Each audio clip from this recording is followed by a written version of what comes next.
किसान वाणी कार्यक्रम में आज दिन गुरुवार को अपनो साप्ताहिक क्रम रहा थे हलू किसान वाणी। किसान भैया हरो अपने इस साप्ताहिक क्रम में आप किसान श्रोता भैया हरों तक खेती किसानी की समस्याओं के समाधान पहुंचते हैं। संगे संगे आगामी समय में किसानी में कौन सी कार्य योजना हमारे किसान भैया हरें बना रहे हैं, उनमें कौन कौन सी जिज्ञासाएं उनके मन में हैं, उनके समाधान भी अपन अपने ई कार्यक्रम के माध्यम से उन तक पहुंचाते हैं। निश्चित रूप से ई उपयोगी जानकारी के लाने हमारे कार्यक्रम में प्रति सप्ताह विशेषज्ञ पधारत हैं, जो आप किसान भैया को आपकी समस्याओं के समाधान के संगे संगे कृषि में नवाचार और ढेर सारी जानकारी आप तक पहुंचाते हैं। आज के अपने कार्यक्रम में विशेषज्ञ पधार चुके हैं। आज अपने कार्यक्रम में डॉक्टर MP दुबे साहब पधारित। आप अधिष्ठाता हैं अटल बिहारी वाजपेयी कृषि महाविद्यालय खुरई में। श्री जितेंद्र सिंह राजपूत जी पधारित। आप उप संचालक हैं कृषि विज्ञान केंद्र दमोह में। राजपूत जी, दुबे जी, आपको हम बहुत स्वागत कर रहे हैं और हमारे किसान श्रोता भैया हरें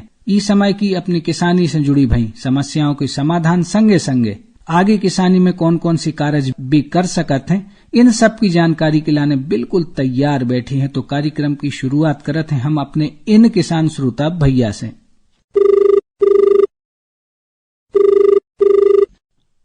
हेलो हेलो, स्वागत कर रहे भैया हलो किसान वाणी कार्यक्रम में आपको। नमस्ते।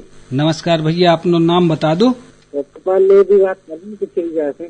सत्यपाल भैया, सत्यपाल जी सुनाओ, का चल रहा हो, का समस्या है अबे? वो तो कृषि में मूंग भाई गई है।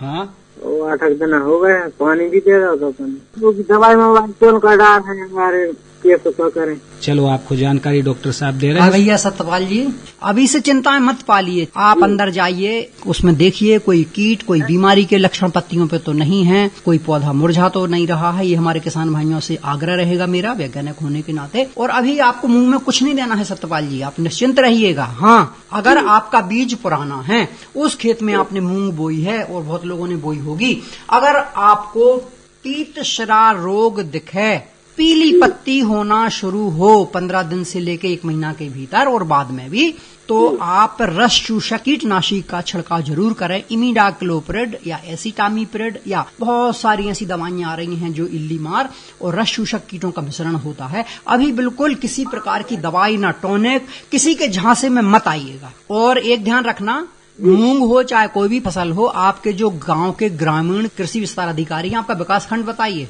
बंडा में जो आपके गांव के ग्रामीण कृषि विस्तार अधिकारी हैं या वरिष्ठ कृषि विकास अधिकारी हैं, बंडा में बैठते हैं, उनसे संपर्क जरूर रखें। अगर किसी प्रकार की कोई तात्कालिक समस्या आती है तो उनके संज्ञान में दूरभाष पर जरूर दें। और हमारे यहाँ अनुसंधान केंद्र सागर है, कृषि विज्ञान केंद्र सागर है, और मैं स्वयं कृषि महाविद्यालय खुरई में पदस्थ हूँ। आप इन जगहों से संपर्क करके विशेषज्ञों से अपनी समय पर राय लेके उसका निदान कर सकते हैं। अभी आप बिल्कुल निश्चिंत रहें। ठीक, पानी के दिन में दे दे। पानी के दिन में देखिए, जैसी जैसी गर्मी पड़ती है, अभी तो हम 12-15 दिन के भीतर पानी दे सकते हैं, अभी बहुत ज्यादा गर्मी नहीं है। जैसे जैसे गर्मी यानी तापक्रम ज्यादा बढ़ेगा तो लगभग 10 से 12 दिन के बीच में पानी देना पड़ता है, क्योंकि उसमें 10 दिन के अंतर से फिर आपके खेत में दरारें पड़ना शुरू हो जाती हैं। और किसान भाई एक चीज का ध्यान रखें कि मूंग, उड़द या सोयाबीन जो किसान भाई बोए हैं अभी गर्मी में, नीरज जी, जब तक खेत में दरारें न आए तब तक पानी नहीं देना है, ध्यान रखना। ऐसा नहीं कि गर्मी है तो पानी उलीचे जा रहे हैं, पानी की बर्बादी और आपकी फसल को नुकसान हो सकता है। जब तक खेत बतर ना मांगे, अपन किसान है सत्यपाल भाई, है ना, खेत पानी मांगता है, फसल पानी मांगती है, तभी पानी दीजिएगा। ठीक सत्यपाल भैया जी सर, धन्यवाद। पानी आ रहा हमारे तो पानी गिर रहा है। हम ये विषय पे भी डॉक्टर साहब से चर्चा कर रहे हैं। आपको फोन हाजिर में हमारे कार्यक्रम में प्राप्त हो, बहुत बहुत धन्यवाद आपको। नमस्कार।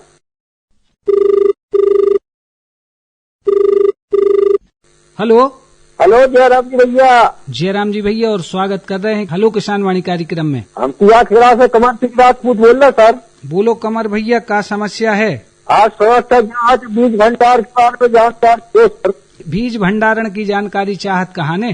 जी सर। चलो, तो अबे कौन कौन फसलें अपन ने लगाई थी, काय की कटाई का हो गई? कटाई हो गई सर, मतलब किसी की कटाई चालू है, मसूर है, बटरा है, चना है। अच्छा, सभी फसलें लगा रखी थी थोड़े थोड़े में? हाँ, थोड़ी बहुत आती ही बात है सर। प्रश्न मिल गया है। देखिए, जो आपको साल भर में चाहे चना हो, चाहे मसूर हो, चाहे मटर हो, गेहूं, जो आपको खाना है, ठीक है ना, उसको बढ़िया कटाई के बाद देखिए, अब तो मशीन से कटाई होती ही नीरज जी, कंबाइन हार्वेस्टर से हमारे किसान भाई समय बचा के वो करते हैं। तो सबसे पहले तो ये ध्यान रखें कि वातावरण को देख के, खुला मौसम देख के कम से कम 3-4 दिन की अच्छी धूप लगा लें। और जब 3 दिन या 4 दिन की जब धूप लग जाएगी तो आपकी जो उपयुक्त नमी बीज में होना चाहिए भंडारण के लिए, अलग अलग फसलों में, जैसे दलहनी फसलों में 9%, आपकी तिलहनी फसलों में भी 8 से 9%, और गेहूं में 12% नमी स्वाभाविक रूप से, प्राकृतिक रूप से जब आप धूप में सुखाएंगे तो आ जाती है। उसमें खन खन की आवाज, धातु कैसी आवाज उन फसलों के बीजों में आने लगती है, और दांत से आप तोड़ेंगे तो ताकत लगेगी और उसकी आवाज आएगी। उस स्थिति पर आप सुखा लें और ये ध्यान रखें कि जो आपको कहना चाहिए भोजन के रूप में उपयोग करना है, चाहे दालें हों, चाहे ऑयल सीड्स हों, चाहे गेहूं हो, कोई भी फसल हो, उसमें रासायनिक उपचार बिल्कुल ना करें। बढ़िया जो भी आपके भंडार गृह हैं, चाहे कच्चे हों, चाहे पक्के हों, चाहे मिट्टी के हों, चाहे लोहे के हों, चाहे आपके सीमेंट के हों, चाहे बोरे हों, उसमें नीचे भूसा बिछा लें। इसके बाद नीम की पत्ती कम से कम 1 हफ्ता पहले तोड़ के रख लें, उसको सुखा लें। भंडारण की मात्रा जितनी है उसके मान से लगभग ये मान के चलें कि 1 कुंटल में 3-4 किलो नीम की पत्ती सूखी हुई उपयुक्त होती है। और उसको बीच बीच में नीम की पत्ती की परतें, और किसान भाई हमारे प्याज और लहसुन की भी पोथियां डालते हैं, उससे भी भंडारण अच्छा होता है, कीट नहीं लगते। और जिन जिन्सों को आपको बोना है उसमें बढ़िया जो आपके पात्र हैं जिसमें आपको भंडारित करना है, उसको जैसे मान लो कोठी है, कच्ची कोठी या सीमेंट वाली कोठी है, तो उसको चूने से पोत दें, पुताई कर दें। और उसमें कोई भी कीटनाशी बाजार में जो भी उपलब्ध हो तरल, 1 लीटर पानी में 1 मिलीलीटर जो कीटनाशी वो पर्याप्त रहेगा, उसकी पुताई कर दें। जो जिन्स आप बोने के लिए या बेचने के लिए लंबे समय के लिए भंडारित करना चाहते हैं उसकी बात कर रहा हूं मैं। और 3-4 कुंटल के बीच में आप जो सेल्फास नाम की दवा होती है ना, उसकी पैकेट उसको फोड़ के, कपड़े में आती है, डिस्टर्ब बिल्कुल ना करें, धीरे से उसको फोड़ के आप दबा सकते हैं। ध्यान रखना है कि जो भी पात्र आपका हो बेहद वायु रोधी होना आवश्यक है, नहीं तो आपकी जो मेहनत है वो उस पर पानी फिर जाएगा जी। ना तो बाहर की हवा अंदर और ना अंदर की हवा बाहर आपके भंडारण पात्र से आना जाना नहीं होना चाहिए उसका। इसके बाद आप निश्चिंत हो जाइए, आपका जो दाना है जब तक के लिए आप सुरक्षित रखना चाहते हैं सुरक्षित रहेगा जी सर। कमर भैया जानकारी से संतुष्ट कहाने? जी सर, बहुत बहुत धन्यवाद। ऐसे ही जुड़े रहिए किसान वाणी कार्यक्रम से। आपको फोन हमारे कार्यक्रम में प्राप्त भाव बहुत बहुत धन्यवाद जी सर। नमस्कार सर। किसान भैया हेलो किसान वाणी कार्यक्रम में आपकी खेती किसानी की समस्याओं के समाधान लगातार जारी रहने हैं मनो। अब समय होगा है मनोरंजन को, और मनोरंजन के लाने अपन सुन रहे हैं केशव प्रसाद सुल्लेरी की गाई भाई जब बहुत ही प्यारी सी चौकड़िया। मन रे बिरथा जन्मो गवायो, मन रे बिरथा जन्मो गवायो, मन रे बिरथा जन्मो गवायो, बिरथा जन्म गवायो, बिरथा जन्म गवायो, मन रे बिरथा जन्म गवायो।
चले गए, दाम के दाम चलाए मन रे, दाम के दाम चलाए मन रे, बिरथा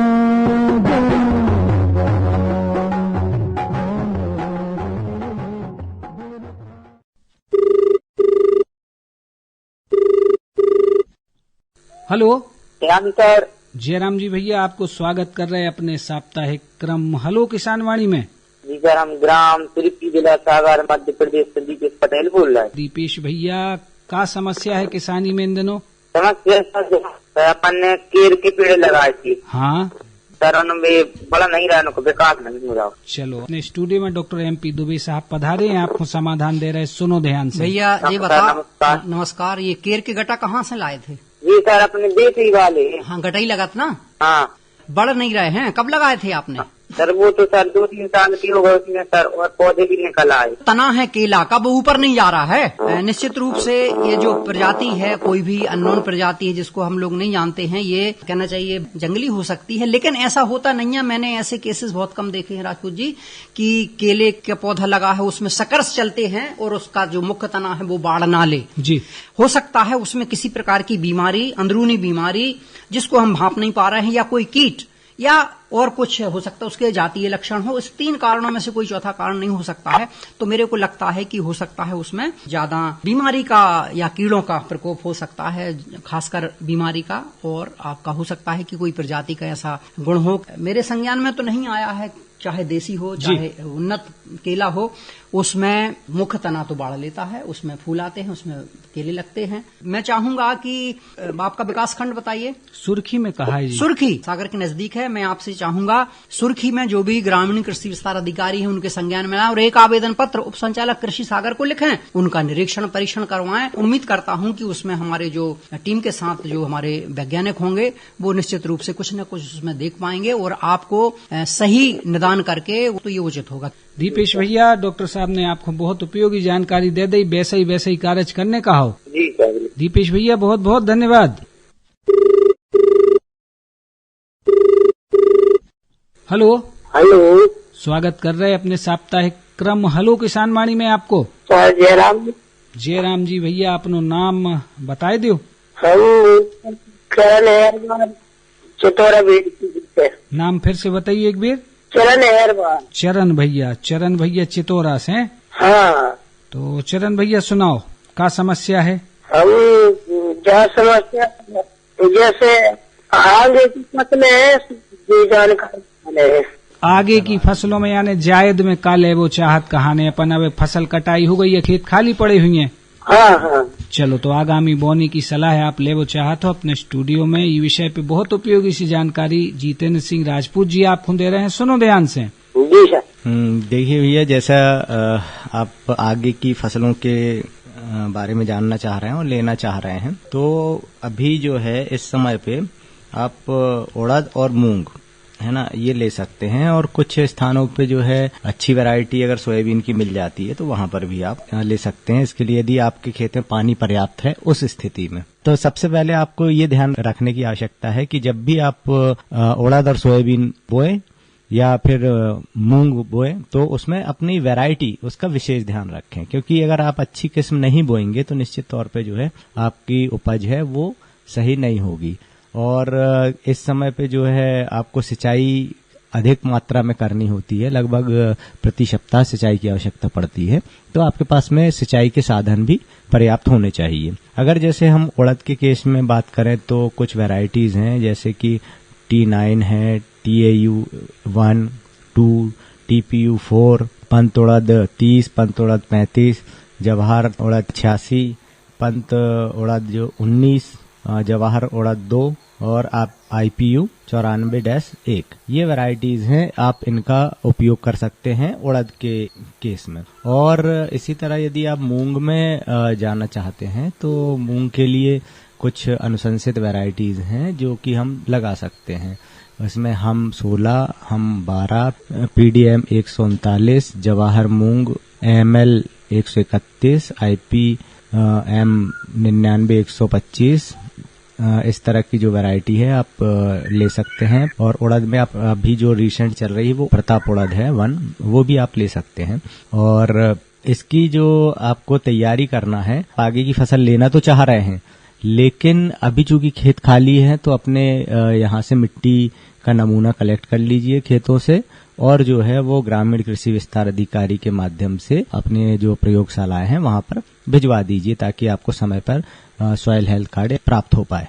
और जब भी आप इसमें कोई भी खाद डालें तो खाद डालने के लिए आपको गोबर की खाद और कंपोस्ट या फिर वर्मी कंपोस्ट, इसका उपयोग पहले कर लें, अच्छी तरह से इसको डाल लें। और आप चाहे उड़द हो चाहे आप मूंग हो, इसमें 20 किलोग्राम नाइट्रोजन, 60 किलोग्राम फास्फोरस और 20 किलोग्राम पोटास प्रति हेक्टेयर के हिसाब से अपने यहाँ पर जो है जरूर डालें। एक चीज और कि आप स्प्रिंकलर से ही जो भी सिंचाई है वो दें, जिससे कि आपके पानी की भी बचत होगी, और जो है अगर आप स्प्रिंकलर से देंगे तो निश्चित तौर पे एक की बजाय आप 2 पानी दे पाएंगे।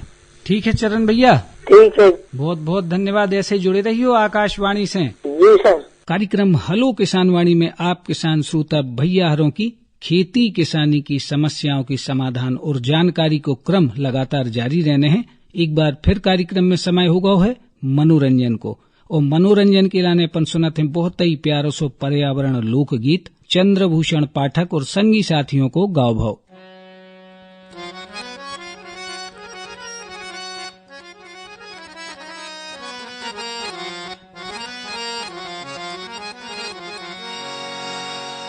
सुखी जाने हमें जो जिंदगानी, सुखी जाने हमें जो जिंदगानी, शुद्ध राखो माटी हवा पानी। सुखी जाने हमें जो जिंदगानी, शुद्ध राखो माटी हवा पानी। सुखी जाने हमें जो जिंदगानी, शुद्ध राखो माटी हवा पानी।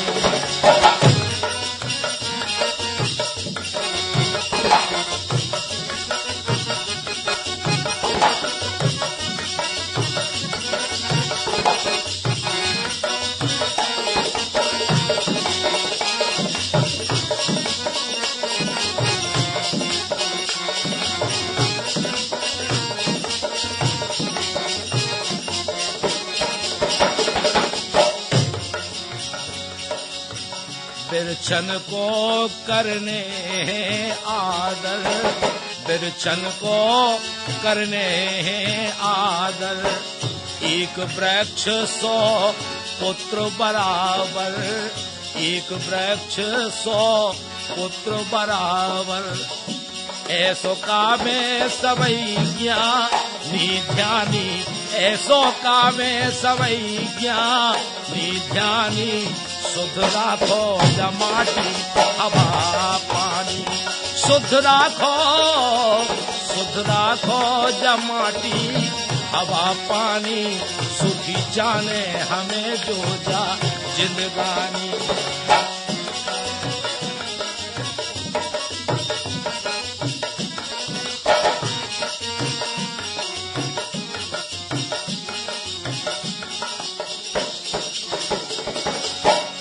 उम्मीद ना और हमारो, उम्मीद ना और हमारो, सबई तरह से देत सहारो, सबई तरह से देत सहारो। और इनकी सानी ना और को दानी, शुद्ध राखो माटी हवा पानी। शुद्ध राखो माटी हवा पानी। सुखी जाने हमें जो जिंदगानी।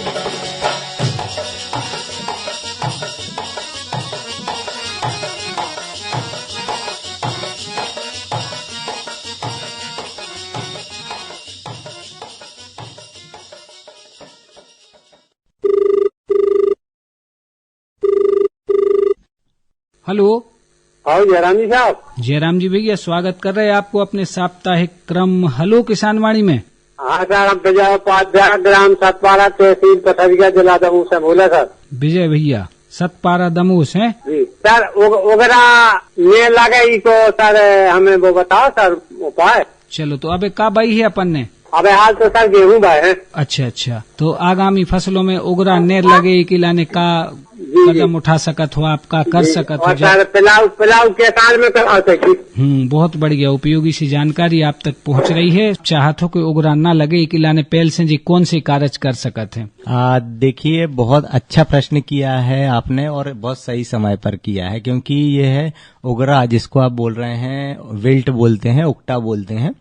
इसका जो निदान है या इसकी जो मैनेजमेंट है, प्रबंधन, वो अभी से ही करेंगे, तब जाकर के हम जो है अपने जो चना की फसल है, मसूर की फसल है, इसको बचा पाएंगे। प्लाऊ है ना, इससे रिलेटेड है, क्योंकि इसका हम मैनेजमेंट कर सकते हैं। खड़ी फसल में कभी भी उकटा अगर आ जाता है तो इसका रोक पाना असंभव होता है। तो आपको जो है प्लाऊ कराना है, तो हर 3 साल में प्रत्येक खेत की डीप प्लॉइंग या गहरी जुताई होना आवश्यक है।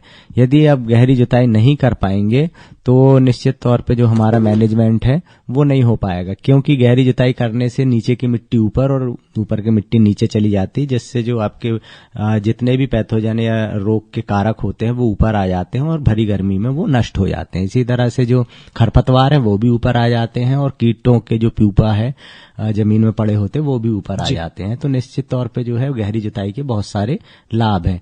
आप इस समय पे करा सकते जैसे ही आपके खेत खाली हों। फिर बताऊंगा कि आप मिट्टी का परीक्षण जरूर कराएं, क्योंकि अभी खेत खाली हो रहे हैं। और इसके बाद में दूसरा उपाय ये है कि अगर आपके खेत में बार बार विल्ट आ रहा है, बार बार उकटा आ रहा है, तो आपको क्या करना है कि अभी ज्वार जैसी जो फसलें हैं जिसमें SCN जड़ों में निकलता है, तो इस तरह की आप फसलें लीजिए, जिससे कि आने वाला जो सीजन रबी का रहेगा जिसमें विल्ट की समस्या आती है तो वो एक समस्या नहीं होगी। जी, बीच में हमारे एक और श्रोता हमसे संपर्क में है। हेलो, स्वागत कर रहे भैया हलो किसान वाणी में आपको। नमस्कार सर। नमस्कार भैया, अपना परिचय दे दो, नाम बता दो। दिनेश भैया, कहाँ से बोल रहे?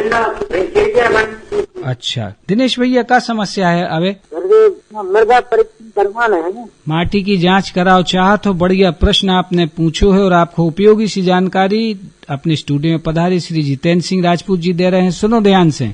अगर आप खेत से सही तरीके से नमूना निकाल पाए तभी आपका जो रिजल्ट है वो अच्छा आएगा। तो सबसे पहले किसान भाइयों, आपको ना जिस खेत से नमूना लेना है आप देख लीजिए कि आपको कहाँ से उसके नमूना लेना है। कम से कम 1 एकड़ में 5 से 6 स्थानों से नमूने लेना चाहिए। यदि आपका उस हिसाब से देख लीजिए कि कितना एकड़ का खेत है, कितने एकड़ का एक चक है, ठीक है। और आपको कुछ स्थान छोड़ देने चाहिए, जैसे कि मेड़ों के किनारे या फिर जहाँ पेड़ लगा हो उसकी छायादार स्थान, वहां पर नहीं लेना चाहिए। और जहाँ पर आपका पानी का फ्लो ज्यादा होता है वहां से नहीं लेना चाहिए।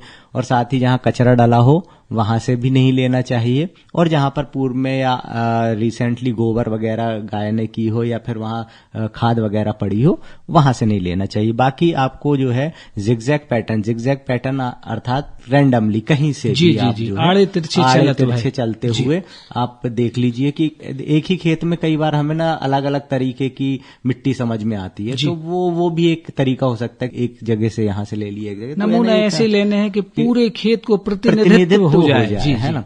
अब खुदाई करने के लिए आपको क्या करना है, वी, इंग्लिश का वी होता है ना, वी आकार, वैसा आपको गड्ढा खोद लेना है और वो गड्ढे से मिट्टी को निकाल करके अलग कर देना है। अलग करना है, उसको तसले में नहीं रखना है ना।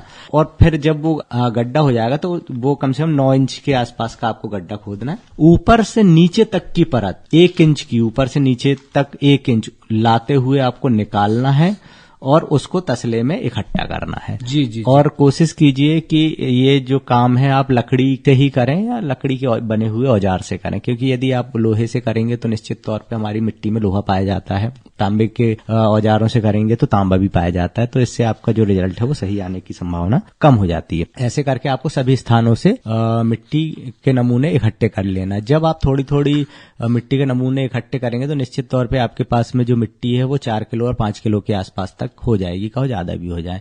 अब हमें इसको केवल 1 किलो की बनाना है, तो कैसे करेंगे? आप पूरी मिट्टी को आपस में मिला लीजिए, मिला करके आप गोल ढेर बना लीजिए, 4 भागों में बांट लीजिए। 4 भागों में बांट लेंगे और आमने सामने के 2 भाग हटा लीजिए और आमने सामने के 2 भाग मिला लीजिए। और ये प्रक्रिया कब तक करना है? जब तक हमारे पास में 1 किलो मिट्टी ना बचे। जी हाँ, आप सीधे प्रयोगशाला में लेके ना आए नमूना। जी। आप अपने जो ग्रामीण कृषि विस्तार अधिकारी, जिसको हम आजकल कृषि विस्तार अधिकारी कहते हैं, नाम बदल गया है इनका, तो आप उनके पास जाएं। अपने वो ऐप के माध्यम से, उनको एक ऐप दिया गया है, उनकी लॉगिन आईडी पासवर्ड है उनके पास में, वो आपका रजिस्ट्रेशन कर देंगे, सारी इन्फॉर्मेशन आपसे ले लेंगे और वो ऑनलाइन पोर्टल पे चढ़ जाएगा। और जब जैसे चढ़ेगा वो प्रयोगशाला को दिखने लगेगा। और जब वो नमूना प्रयोगशाला में पहुंचेगा तो जब वो एनालाइज होगा और एनालाइज होकर के उसका रिजल्ट भरा जाएगा, तो आप केवल अपना आधार कार्ड या मोबाइल नंबर डाल करके जो सॉइल हेल्थ कार्ड की वेबसाइट है वहां से सॉइल हेल्थ कार्ड अपना प्राप्त कर सकते हैं। जी, निश्चित रूप से हमारे दिनेश भैया तक मिट्टी परीक्षण से जुड़ी भई जानकारी पहुंची। दिनेश भैया बहुत बहुत धन्यवाद, आपको फोन हमारे कार्यक्रम में प्राप्त भव। तो भैया जो तो आज को अपनो हलो किसान वाणी कार्यक्रम निश्चित रूप से आप किसान श्रोता भैया की वर्तमान फसलों की जो समस्याएं हैं, आगामी खेती किसानी को जो कार्य हैं, उनसे जुड़ी भई न केवल उपयोगी और उम्दासी जानकारी आप तक पहुंची, बल्कि किसानी में इन दिनों किसान भैयारों को जो भी फसलों में समस्याएं दिख रही हैं, उनके उम्दा और उपयोगी से समाधान भी उन तक पहुंची। अपने कार्यक्रम में विशेषज्ञ के रूप में डॉक्टर MP दुबे साहब पधारे थे। आप अधिष्ठाता हैं अटल बिहारी वाजपेयी कृषि महाविद्यालय खुरई में। श्री जितेंद्र सिंह राजपूत जी पधारे थे, आप उप संचालक हैं कृषि विज्ञान केंद्र दमोह में। राजपूत जी, दुबे जी, आप हमारे कार्यक्रम में पधारे हमारे किसान श्रोता भैया की खेती किसानी से जुड़ी भई समस्याओं के न केवल समाधान, बल्कि इन दिनों किसानी में कौन कौन से कार्य उनको करने हैं, किन किन बातों को ध्यान रखने, इससे जुड़ी भई भी उम्दा और उपयोगी सी जानकारी आपके माध्यम से उन तक पहुंची। इकलाने आप 2 जनों को बहुत बहुत धन्यवाद।